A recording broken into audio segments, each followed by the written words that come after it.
Broadcasting from Manhattan Beach and the World Wide Web, you're listening to CHSR, HealthyLife.net. As a service to our listeners, this program is for general information and entertainment purposes only. CHSR HealthyLife.net does not recommend, endorse, or object to the views, products, or topics expressed or discussed by show hosts or their guests. We suggest you always consult with your own personal, medical, financial, or legal advisor.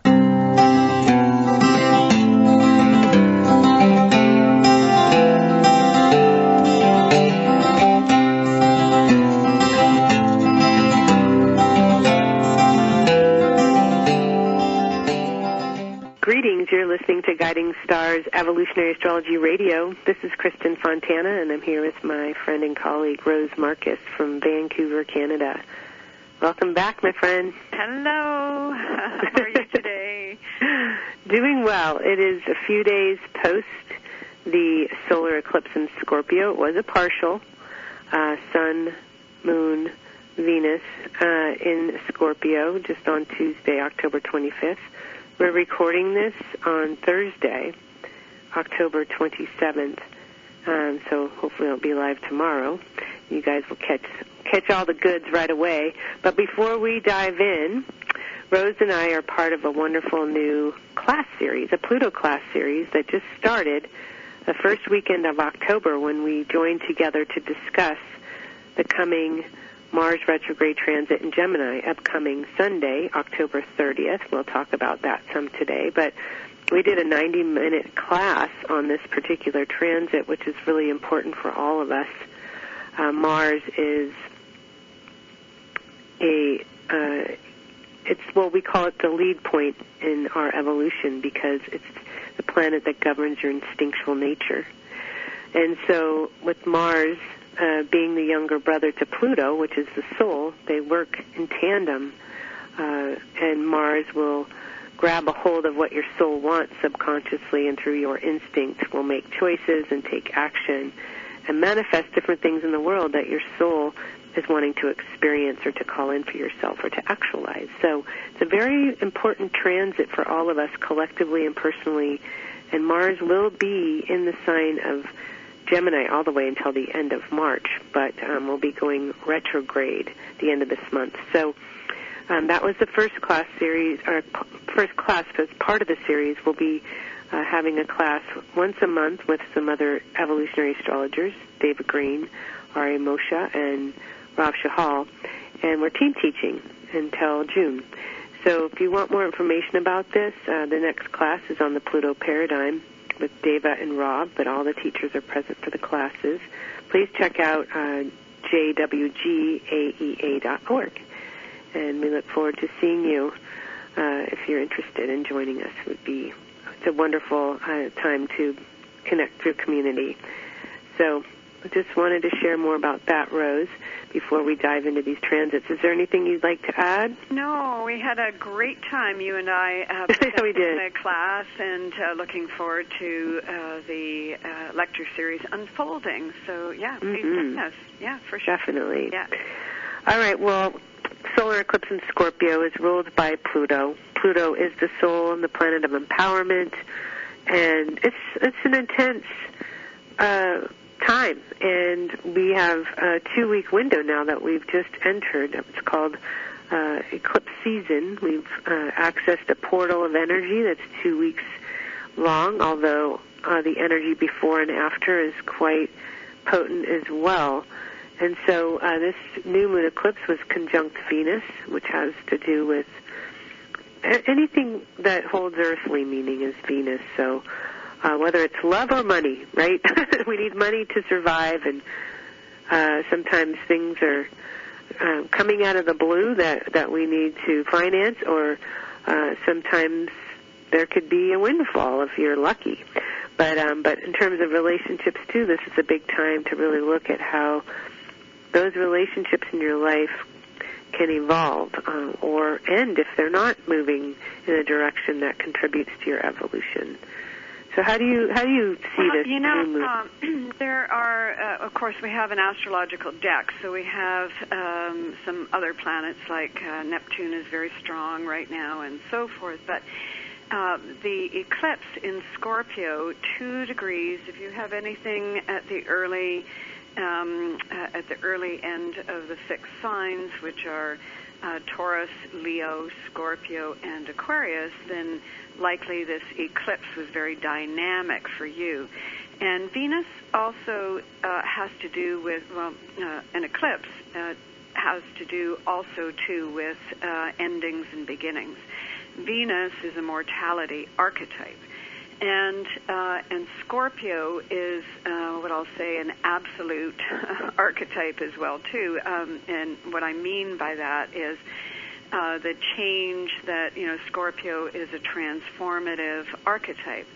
But whatever takes place during this eclipse and with the Venus cycle, it is really very much meant to be in terms of the things that need to end, the things that need to change, right? And with Scorpio, sometimes we have sayings in Scorpio, there's no goodbye, there's just sudden death, right? Oh, God.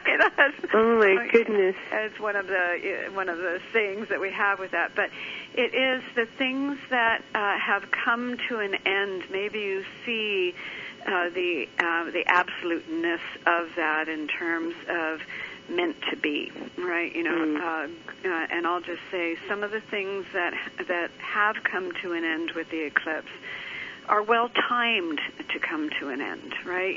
And maybe there's something in there that says, "Oh, that's good. I can put that to bed now and move on."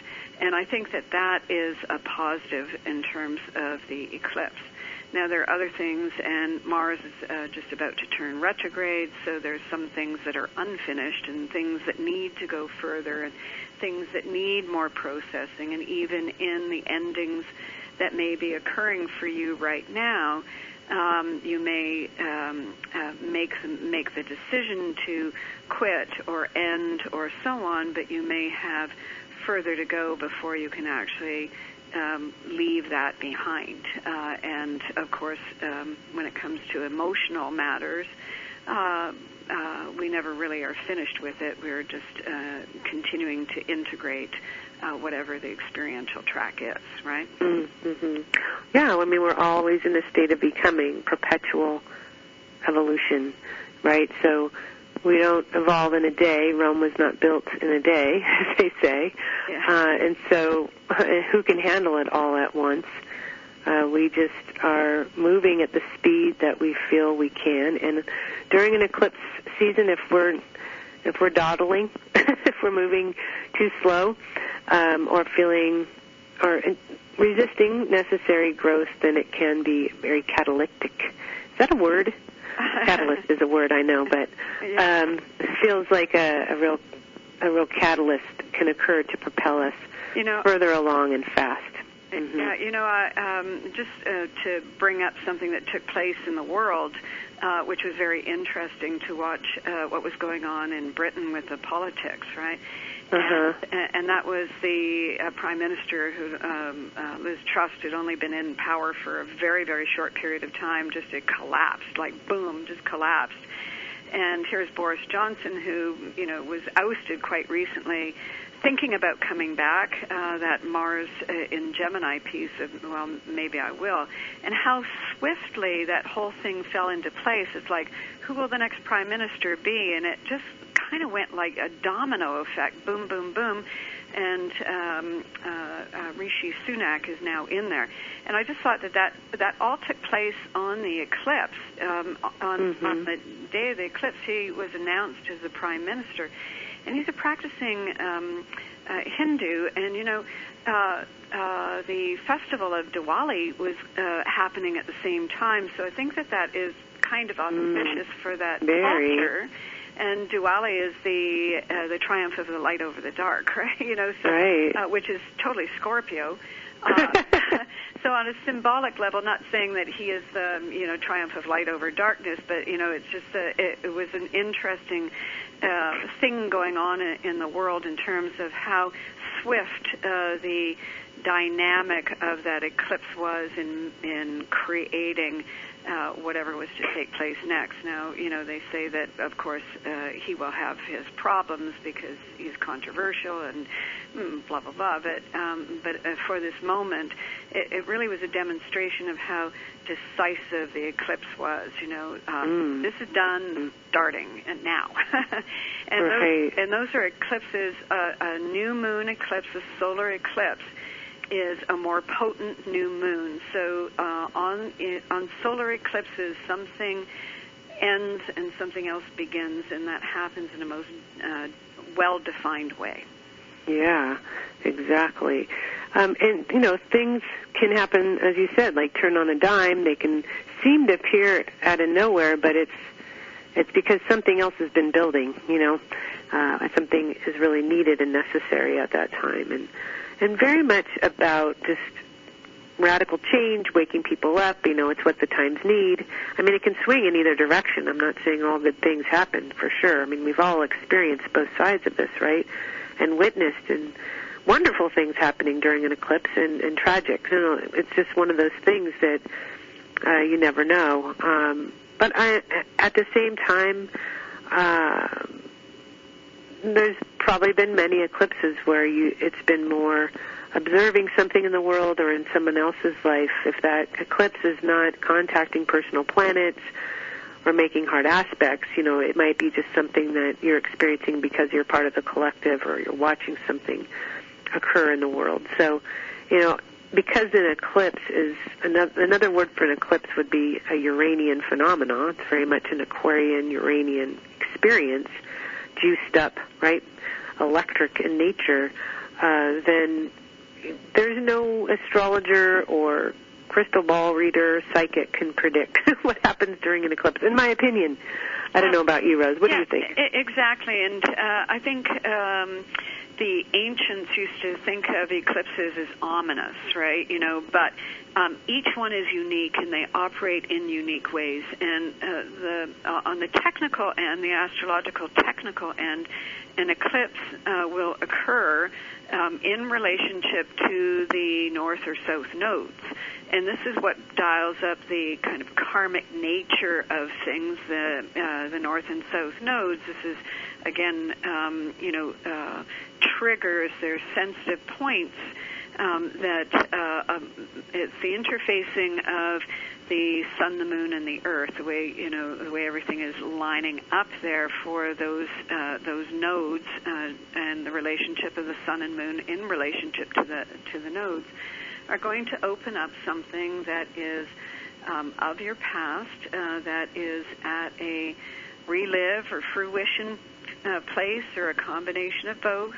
If it's at the south node and if it's at the north node, it is what I always say a toolkit, a resource, and an evolutionary forward for you of picking up something to integrate in terms of evolution and moving yourself forward. So that's the reason why these eclipses are so very, very potent, because they're going to operate as catalysts, and they are going to accelerate whatever the soul deems is necessary for you personally to confront, or for the collective to confront and to move forward. Yeah, exactly.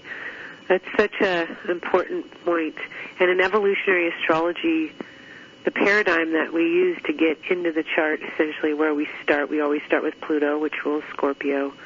But the nodes are part of our entry point, the south node being the past and the north node being the future. So to put eclipses on these nodes, it is typically a very fated or karmic experience when somebody's calling in those kinds of necessary changes. And absolutely on that point as well, too, the transiting nodes are an 18-month cycle through a sign axis, and they happen to be going through south node in Scorpio, north node in Taurus. That's going to dial up the dynamic of Pluto, the planet that corresponds to the soul, is the ruling planet of Scorpio, and Taurus-Scorpio axis is the survival axis. in this 18-month period, I mean, well, it's been about a year now. It's going to go on till, I think, July of next year, the nodes in this sign axis. Of course, survival has been, up front and center for all of us at a variety of levels, right? Yeah. Yeah. Absolutely. So how can people most, I guess, work with this energy? What would you suggest? Well, I think it is a matter of looking in and self-examination and a certain amount of honesty, right? Taking a look at yourself, at your circumstances, of doing an honest evaluation, on taking some time to observe, and introspection is always a very, very, very useful tool. You might have to keep going the way you are, but we have to pull back sometimes and disengage just a little bit so that we can gather some perspective. Don't you think so? Oh, absolutely. I mean, that is the Aquarian experience, where you're watching your life from a safe distance, like you're watching a movie. That's so Uranian, that's so Aquarian. I mean, really looking at your life objectively. It can be hard to do when you're bathing in the waters, the Scorpio waters, right? But at the same time, it will allow you to, all right, have I had enough of this? Like, is this enough now? And on a side note, I'm just remembering or thinking about a client who suddenly lost her mother recently, and she was only 72, the woman, and there was just no preparation for it. And of course, she wants to know, why did this happen to her? Like, why am I going through this? And she's a Scorpio herself. And I'm sharing this because, I mean, clearly it was her mom's time to go, and there's all sorts of reasons around this, which I won't get into, but it was well before the eclipse, a few weeks, 3 weeks before, which can also occur. I mean, I think plenty of people that are listening to this show right now probably are saying, I've been feeling this thing for a month, It's not just 2 days ago or 2 weeks. I've been feeling it for 2 weeks, the ramped up kind of energy and pressure, sensitivity. If you're a water sign or you have a lot of water in your chart, you've surely been feeling this a great deal. So, yeah, in terms of preparing, of course, this soul was not prepared for that. Who's ever prepared for that? But you said something earlier, Rose, that it's like a meant to be kind of window in time. And I think in terms of our evolution, when really big things happen, it's really important. And for those listening, you're listening to this kind of talk, this kind of exchange, this kind of material that we're sharing and insights, because your soul is wanting to evolve. You're wanting to eliminate the things that no longer serve you. You're wanting to kind of push through something finally and forever. I mean, then that's really, this is ripe for that. It's really, truly ripe for that. Well, and the Scorpio process, the eclipse in Scorpio, that is a process. It is in increments. It is in layers. It is bit by bit. I think whenever things happen that are quite jarring, when we're asking the question, why did this happen to me, I don't think that we get an answer right away. No. I think it unfolds over time. You can't always have that instant enlightenment piece. And it is for the emotional understanding to evolve over time, right? Mm-hmm. Yeah. And so you need time with it. That's all there is. And what you said a few moments ago, this eclipse, eclipses are, as I've said many times on air, I think, like plucking a string of a musical instrument. It reverberates over time. And an eclipse will start to energize before it happens, and it will continue to extend. And I'm telling you, I don't have it in front of me right now, but I think that this eclipse that we've just had on October 25th I saw evidence of that in the Queen's chart, and she died in September. Right, that was 2 months ago. Wow. You know, I did see evidence of that. I mean, there were other things, but that was certainly contributed to this eclipse. And the eclipse potency continues over about a 3 to 6 month period, and that will be when the sun is in square to the eclipse. Or in opposition, which brings us to, with Scorpio, that'll bring us to the month of February, and it'll bring us to the month of May, the month of Aquarius and the month of Taurus, right? You know, and so you might look at whatever this is to unfold. Maybe some keys drop into place in a few months, and so forth. Whatever it is you might be experiencing right now, you might be taking it to the next level. It might be that idea of, I want to pack in my job, but I can't do it yet. Maybe it's a few months before. That's a great point. Look around. Whatever it might be, I've got this plan to do this, but I have a few things to sort out first before I can get there. That would all make perfect sense, right? And of course, eclipses take place in pairs. So when we have we run into an eclipse season, we're going to have solar eclipses and lunar eclipses. Any given year, and they're about 6 months apart. In any given year, we can have about 4 eclipses, 2 in one season in the spring, 2 in the fall, for example.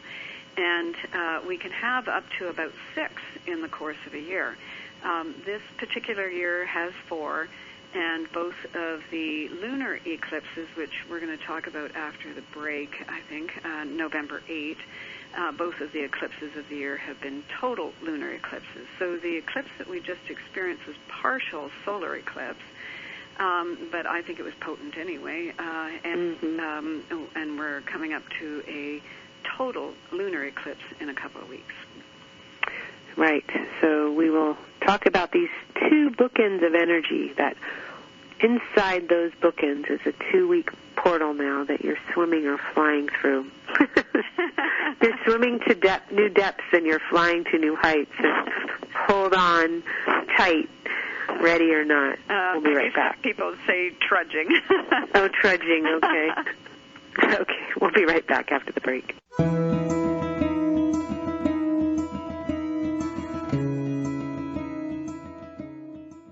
Find out about Kristen Fontana and get your free weekly astrological forecast on her website, KristenFontana.com. Read articles written by the founder of evolutionary astrology, Jeffrey Wolf Green. Evolutionary astrology is a spiritual perspective astrology from Pluto's point of view, and what a view it is. You can even order a detailed, personalized chart that tells you about your past, present, and future. You'll also discover where and when Kristen's upcoming conferences, workshops, and appearances will be on KristenFontana.com. That's KRISTIN Fontana.com. Okay, you're stressed. You need a little R&R. Wouldn't going to a spa help? There's all kinds of spas, too. Destination spas, medical spas, day spas, even dental and mobile spas. Where do you find the right spa at the right price? Oh, no, more stress? Well, not anymore. Visit spafinders.com. At spafinders.com, you'll find everything you need to know about spas from around the world. So de-stress. Click on spafinders.com right on our homepage. Oh, I'm feeling relaxed already. What would happen if you didn't follow the established path? Would you feel scared or proud? Could you explain that helping the people of Peru improve their own community would also have an effect on your own? Would you rather make your own way or spend a lifetime saying, what if? Life is calling. How far will you go? Peace Corps. To find out more, call 1-800-424-8580 or go to peacecorps.gov. Water. In the hot summer sun, water is a natural thought, like relaxing at the beach with the waves lapping at your feet, or perhaps being with your significant other under a secluded, gently cascading waterfall. If you want a little more action, how about water skiing or boating on an icy, clear blue lake? With Expedia.com, everything you need for travel, flights, hotels, cruises, vacation packages, they have it all at a price you can afford. Go to HealthyLife.net's advertiser page and click on Expedia.com. I'm William Shatner, and this is Jimmy. Animals like Jimmy are often left behind by people fleeing hurricanes, fires, floods, and earthquakes, these abandoned animals cannot survive on their own. If you must evacuate your home, please never leave an animal behind. If you absolutely cannot take your animal with you, never leave him helplessly chained or caged. Many animals die because they cannot escape fires or rising waters. Animals need your help. Thank you. Call PETA today, 757-622-PETA. HealthyLife.net, the positive radio network.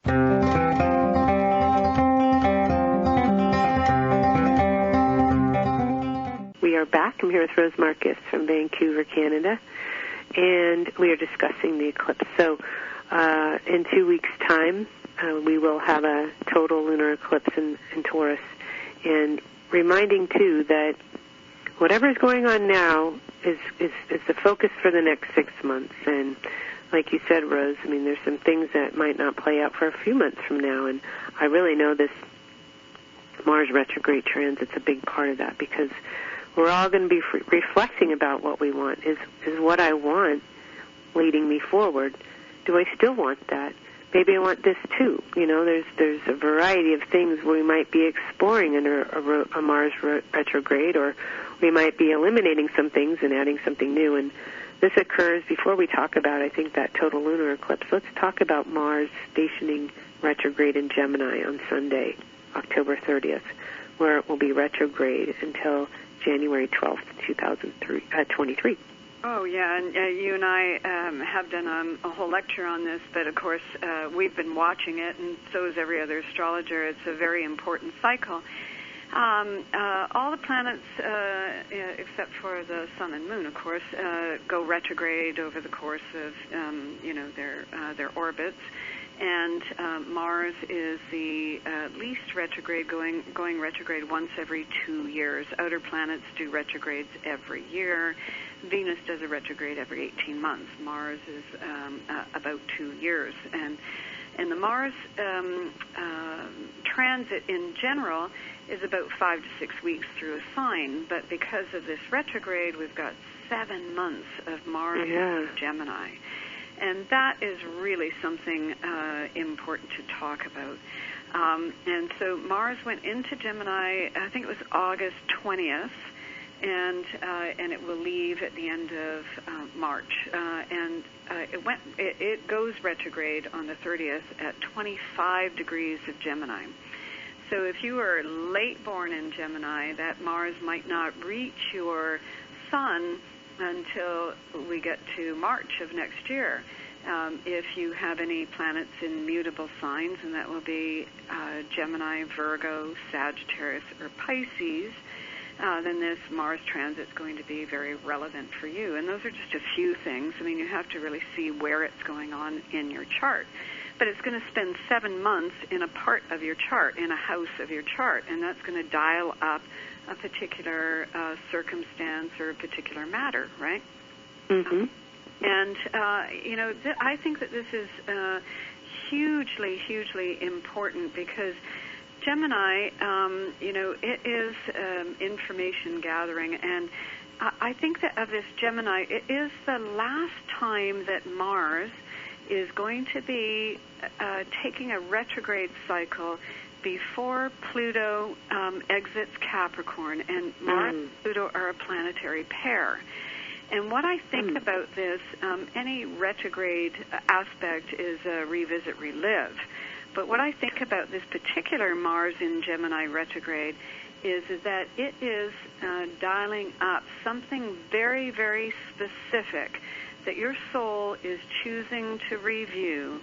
It's unfinished business, and of course Gemini rules, key person, key circumstance, key event, and that could be a friend, a sibling, an association, a study. It could be so many different things. A plan. It could be whatever it is. But I think of this as dialing up something very specific along the karmic track that your soul isn't quite finished with, that needs to go back and to rework, to take a look at again, and to sort out whatever that unfinished business is, whatever that confusion is, whatever that dilemma is, whatever that contradiction is, whatever that kind of duality is that is happening for you now. And it's interesting because the Mars can trigger at any point. As I've been saying about the Mars transit, is we've had the first phase from the end of from August through the end of October, phase 2 from end of October to the middle of January, and phase 3 from middle of January to the end of Mars in Gemini. But I think it can trigger at any point. What I'm seeing evidence of is something that I thought was finished, that was kind of resolved, is all of a sudden now unraveling again.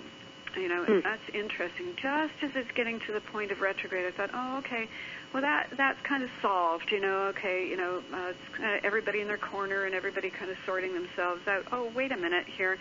Seems to be rearing up again. Might find that.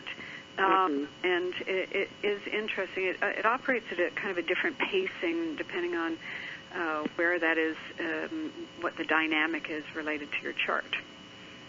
Yeah, very good point. And the house placement is obviously going to point to where this is doing its thing. I mean, if you've got a 10th house Mars retrograde transit, it is going to be directly linked with the work and your public self and how you bring yourself out into the world and how you commit long-term to things. Anything contractually binding is going to be a 10th house phenomenon. So if it's in the 7th house, it's really going to be a relationship review for you and important conversations you need to have, etc. So it's really important to know exactly where that transit is happening. And one thing you said recently, I might have been in our class. We have a mentoring class, too.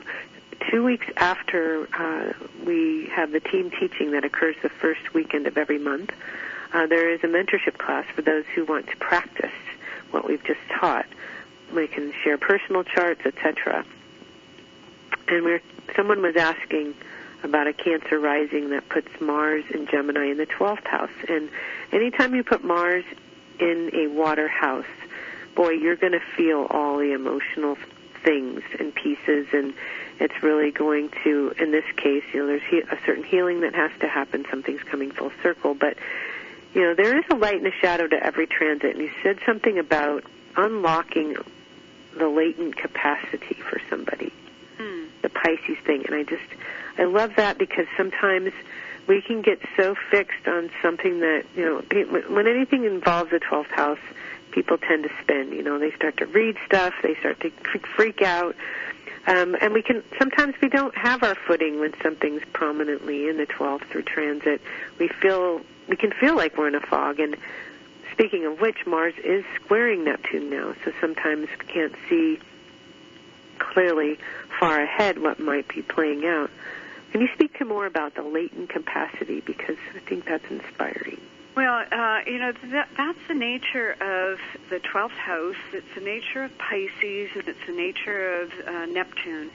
And as you just mentioned, Mars begins its retrograde tour in square to Neptune. And Neptune happens to be in Pisces right now. And, by the way, Jupiter, which is still traveling retrograde, is just backing into Pisces as well, too. So Jupiter, Jupiter in Pisces, Jupiter is going to increase or open up again that idea of, the search for ultimate answers, ultimate solutions, ultimate anything. What's my ultimate salvation here? The Pisces archetype, there's two levels to it, I think. The first level that we talk about in evolutionary astrology is relinquish, surrender, transcend, right? It is when we relinquish our preconceived ideas of things. And this is Mars and Gemini. Gemini is about perception. It's about how we are perceiving and then creating our reality.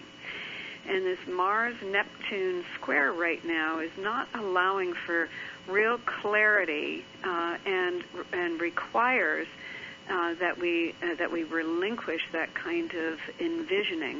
I know all the answers. I know that this is going to go this way. I'm going to get to here, and that's what I'm going to meet with when I get there. And I say at this point in time, not necessarily so.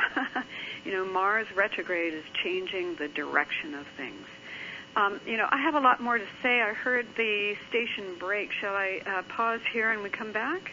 Sure. Okay. Let's do that. Okay, we'll be right back.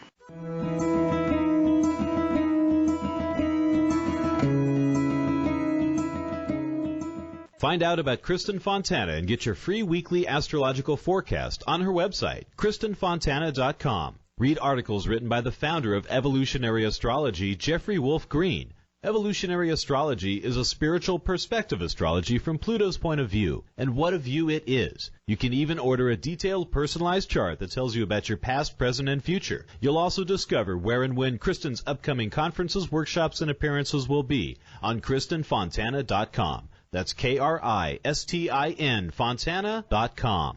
Have you ever wondered why you are here on this planet and what the point to all of this is? Evolutionary astrology is a natural science that allows for an understanding of the evolutionary journey of the soul from life to life. Evolutionary astrology provides a vehicle to understand prior life dynamics that have led to the reason and purpose for the life you live. It offers a depth of information and insights about each person that no other type of astrology can provide.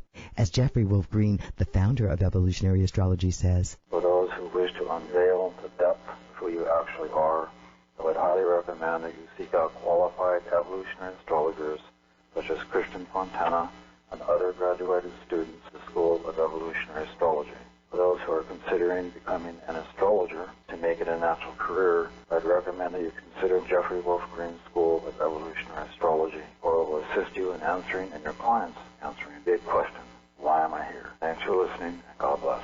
Okay, you're stressed. You need a little R&R. Wouldn't going to a spa help? There's all kinds of spas, too. Destination spas, medical spas, day spas, even dental and mobile spas. Where do you find the right spa at the right price? Oh, no, more stress? Well, not anymore. Visit spafinders.com. At spafinders.com, you'll find everything you need to know about spas from around the world. So de-stress. Click on spafinders.com right on our homepage. I'm feeling relaxed already. Whether you're taking a short trip or traveling across the world, Magellans.com is the world's most trusted source for travel, and they guarantee 100% satisfaction. They have everything you need to make travel just a bit more pleasurable. Who doesn't like that? They have travel alarms, clothing, the best luggage, wallets, everything you need except the ticket. Visit the advertiser page on healthylife.net and click on Magellans now. You will not only see their travel products, but get a free catalog and read articles with tips on how to make your travel easier. Visit the advertiser page and click on Magellans now. HealthyLife.net, where positive overcomes negative.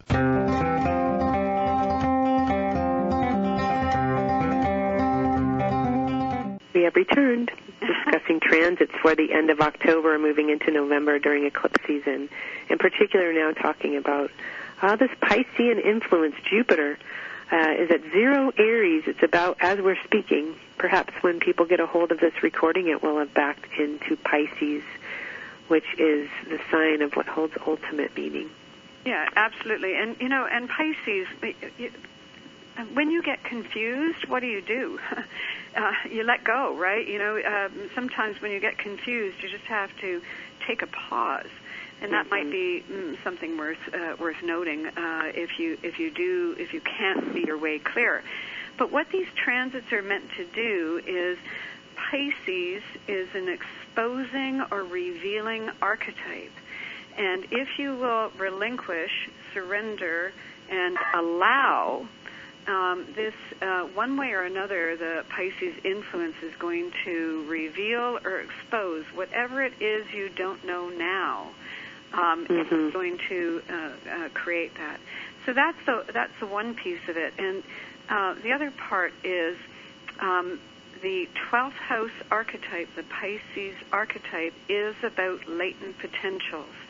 And these transits, what they are doing, Jupiter finishing off in Pisces through the beginning of December and so forth, it is tapping from those hidden resources. So whenever Pisces is being emphasized here, and this Mars is stimulating that right now, is setting to brew on latent potentials, that which is, it's on brew, but it has not yet quite surfaced. It's on the go. So it's teeming with life. If I think of the ocean and all of the life that is in the ocean here, it's all ripe and ready. So within that 12th house are gifts, and that is there's untapped resource there. There's untapped potential. The 12th house represents your ultimates, and those are your ultimate resources. Your ultimate resource is really your alignment with universal source and the divine and so on. But when you are able to tap into that kind of energy, there's unlimited potential. There's unlimited creative source, right? Yeah, something out of nothing is the way I like to put that. Yeah. Something out of what appears to be nothing. Right, but something out of nothing, because once invisible becomes alive and awake, and it's all of a sudden it's there. I mean, I loved your expression of utilizing the sea as a symbol for that, because the sea in evolutionary astrology is linked with it's Pisces. It's a Neptune ruled. And the word I use for Pisces is attunement. When you are attuned to the energies that are around you, you have complete access to them, right? It's an I am called archetype. And, it's like if you ever think of creative inspiration, I do this sometimes when I'm writing or, the various times when I've done art or so on. It's like you sit down to do something and you don't quite know what you're going to do, and all of a sudden you're, deeply entrenched in it. You know that. Yeah, absolutely. Right? It's so wonderful. It's so the best. Wonderful. Yeah. And that energy is available to all of us all the time. But what happens is we get into monkey mind and we get in our own way, and we get distracted by the distractions of our daily lives. I've got to race over here, and I'm late for this, and I didn't get that done yet, and whatever it is. Yeah. So I just say that Pisces energy is quite potent. And it's up to what you're sourcing, what you're aligning with. And again, if you relinquish and surrender and allow, you will find yourself. I say this many times. It's like being in the middle of the ocean in a rowboat without any oars. Oh no! Struggling. The river currents are going to take you to the right shoreline, right? Yeah. And so if you stop struggling with yourself, you will find your right watermark. Beautiful. Wow. I love the words teeming with life, too. Teeming with life, like even to surrender. To surrender opens everything up so you can experience the potential of all that is within you. And that is the sea within you, which is directly connected to the source energy. And that is access through this Piscean, Neptunian phenomenon. So that square also can be really forcing you to surrender so you can access, right, these other realms. I love that. It was wonderful. At the end of every day I sit and meditate and light a candle. And it's so funny because you use the word monkey mind. It's so true. I'll be sitting there for a while with my thoughts like 50 places, from everything that I've collected during the day or conversations I've had or work that needs to be done.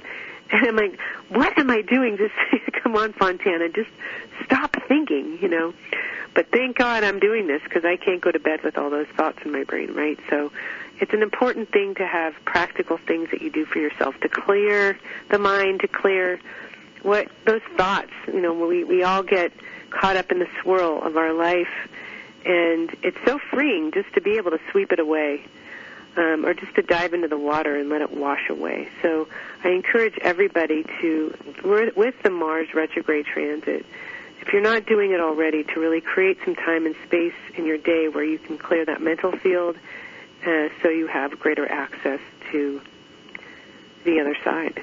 And, speaking about the Mars-Neptune dynamic here, I just wanted to tell people that On November 19, Mars and Neptune will be in dynamic tension, a square aspect for the second of 3 alignments, and the first was in the middle of October, October 11.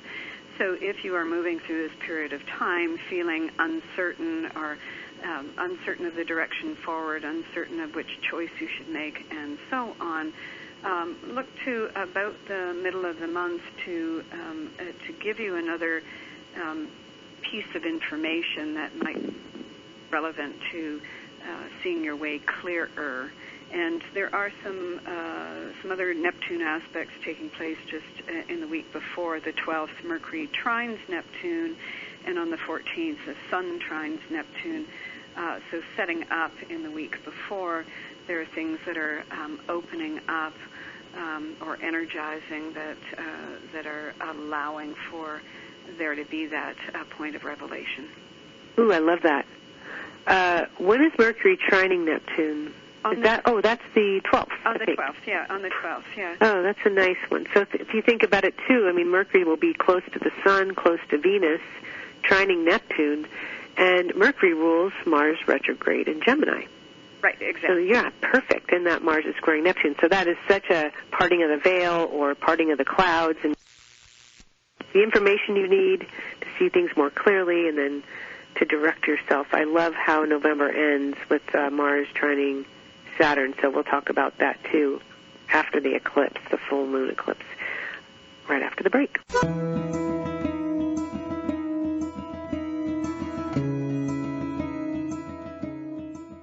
Find out about Kristen Fontana and get your free weekly astrological forecast on her website, KristenFontana.com. Read articles written by the founder of evolutionary astrology, Jeffrey Wolf Green. Evolutionary astrology is a spiritual perspective astrology from Pluto's point of view, and what a view it is. You can even order a detailed, personalized chart that tells you about your past, present, and future. You'll also discover where and when Kristen's upcoming conferences, workshops, and appearances will be on KristenFontana.com. That's KRISTIN Fontana.com. If you're like the 8 out of 10 women that say finding jeans that fit is a problem, well, your problem is solved. Lee Jeans has done extensive research, and they have jeans that fit.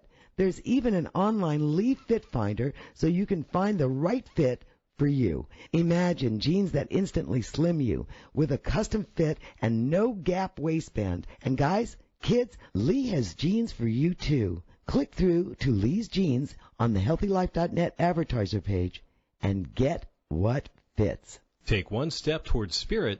Spirit will take 1,000 steps toward you. Come explore the world of evolutionary astrology with Rose Marcus. Rose Marcus is well known for her heartfelt passion, sensitive counseling skills, and dedication to helping others. You can now study evolutionary astrology from the comfort of your own home through live teleconference classes with Rose. To register for the next Evolutionary Astrology School, to read your in-depth monthly horoscope, or to book a private astrology with Rose Marcus, please visit her website, www.rosemarcus.com. Oh, man, it never fails. My suitcase just got ripped apart. Life is a journey. Make it a pleasant one. Use Samsonite. You know the name. For almost a century, Samsonite luggage has proved itself to be the worldwide leader in innovative travel solutions. Let it be yours. Visit HealthyLife.net's affiliate Samsonite on our homepage and click to look at the fine luggage from suitcases to golf travel bags. And don't forget, take a look at their travel accessories. Make life a journey, a pleasant one, with Samsonite. In college, I took a lot of history and liberal arts classes, and frankly, I don't remember much of any of it. But as an adult, I find myself engrossed in fascinating programs on the A&E and History Channel. They've pretty much helped me to be pretty impressive at social functions, and I just found out today that I can purchase DVDs of my favorite A&E and History Channel programs right through HealthyLife.net. You should visit HealthyLife.net and order your favorite A&E and History Channel program DVDs as well, and then discover how many people you can impress during your next social occasion. HealthyLife.net, the positive radio network. All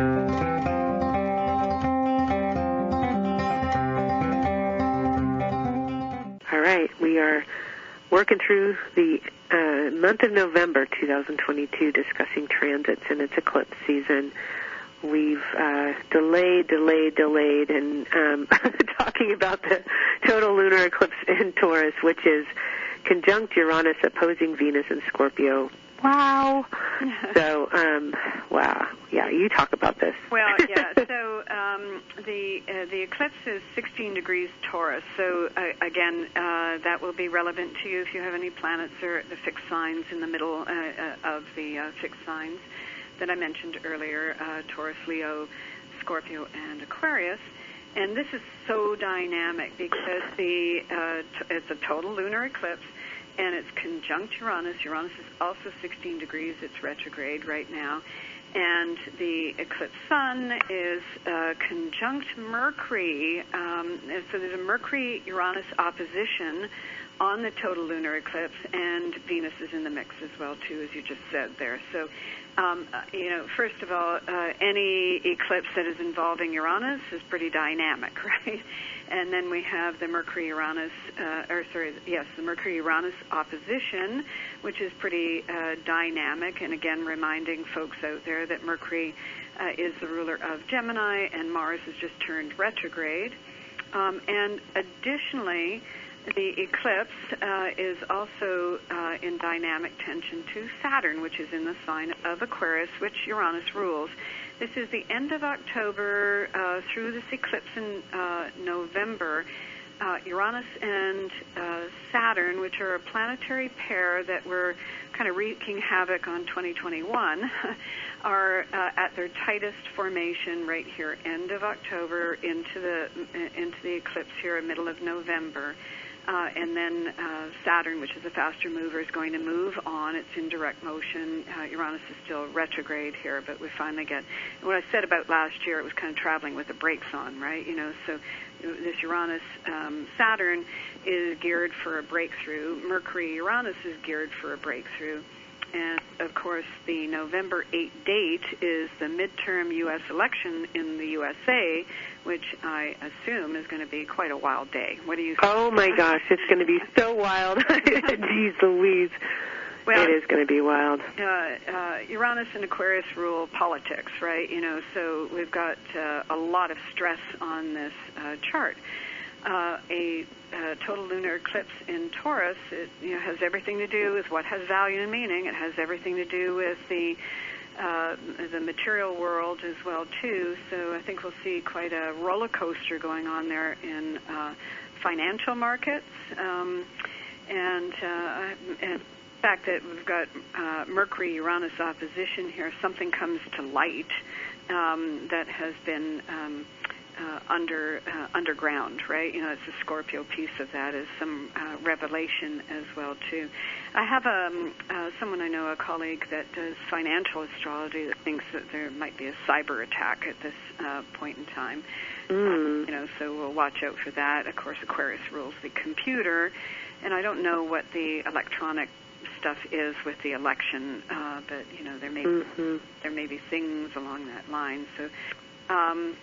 Things like Roe versus Wade. I'm not an American, so I don't know the political landscape there as well as you do, Kristen. But I would imagine that there's, a number of hot topics. Correct? Yeah, I mean, the number one concern, even though democracy is really a driving part of this, like, will we still have it? In the coming months, but it's the inflation. It's what's happening at the gas pumps. I mean, everything is more expensive, and so of course that's a Taurian thing for people. Like, we need, that's our front line. That's our front line. That's our bottom line, and so that's going to be how I feel like the driving reason why or how people vote if they think that someone's going to help them with that bottom line. So I feel like democracy is sort of taking a second position here over, of course, survival is Taurus, and gosh, it's hard enough, and then everything gets, all the price increases everywhere is making it challenging for a lot of people. So it's going to be a wild day and a wild window. But I have to say, before I move on to these next two pieces that I am feeling encouraged by, is that it depends too personally, as you said, Rose, those fixed signs at 16 degrees, I mean, I can think of certain charts of people that I know, but I also, if those aspects are trining something big in your chart or sextiling, you know, there's a way through. I just want people to know if you've got planets in fixed signs and you're starting to panic, don't panic. Just know that there's always a way through, and typically you will see some sort of offsetting energies. And I'm also, you know, with the trines to Neptune that you talked about, Rose, earlier before this break, let's see, the Mercury trining Neptune, which rules the Mars in Gemini on the 12th. I mean, that's shortly after this election. That, to me, is a very positive aspect on the other side of this, along with Neptune trining the Sun. And then we end the month with Saturn trining Mars. So things could be crazy, but I definitely feel like by the end of the month, at least, things should be stabilizing. What do you think about that? Yeah, and, you know, despite the fact that the total lunar eclipse is November 8th, I'd be watching it, you know, from now. But right. The 7th, Venus squares Saturn, and on the 10th, Mercury squares Saturn, and on the 11th, Sun squares Saturn. So that whole week has some, you know, grinding through aspects there. And Mercury, Uranus in particular, I think is enlightenment. You know, it's a breakthrough. It's a breakthrough kind of piece. I have to say Mercury, Uranus does rule things like accidents, right, you know, and volatility of all kinds. So I just say be careful when you're driving and, you know, be watchful for, you know, your electrical equipment, you know, all those kinds of passwords, you know, be extra cautious on this particular date, but the eclipse will see the strain of it, I think, in that week. And then on the 12th, that Mercury-Neptune trine happens, and it's like Mercury trines Neptune on the 12th, the Sun trines Neptune on the 14th, on the 15th, Venus and Jupiter trine, and on the 15th, Venus moves into Sag. On the 16th, Mercury trines Jupiter, and on the 17th, Mercury moves into Sagittarius. So, like, that... Ooh, what a change, man. Yeah, do you see? So, wow. You know, Saturn, a square from Saturn is going to be a grind. You know, it's a pressure. You know, there's some, you know, kind of, you know, it's all the priorities that are, you know, it's the confronting of reality, really, you know, but there's a lot of upswing right after that. Mm-hmm. Yeah. Yeah. So from the 7th, the 7th is a Monday, so 7th, 8th, 9th, 10th, 11th, that week, the Monday through Friday that week is just, it looks like a lot. Yeah, it's a hard grind. That was a perfect word, grind, for it. And then all of a sudden, every day, it's like there's some kind of layer of some sort of positive swing, and what did they say? The truth shall set you free, huh? Yeah, absolutely. And we've been, I mean, there's so much to talk about, but just to mention then, Sagittarius month starts on the 22nd, and on the 23rd, Jupiter will end its retrograde cycle. Mm-hmm. So finishing off the month, as you said, the 28th, that Mars-Saturn trine, but I think that we've got an upswing as we come to the end of the month, and of course that's U.S. Thanksgiving, so, you know, people are going to be out there traveling and getting together and so on, and I think there's good relief as is out there. There is relief. Yep. Yes. Awesome hour. Oh my gosh, we packed it in. I love it.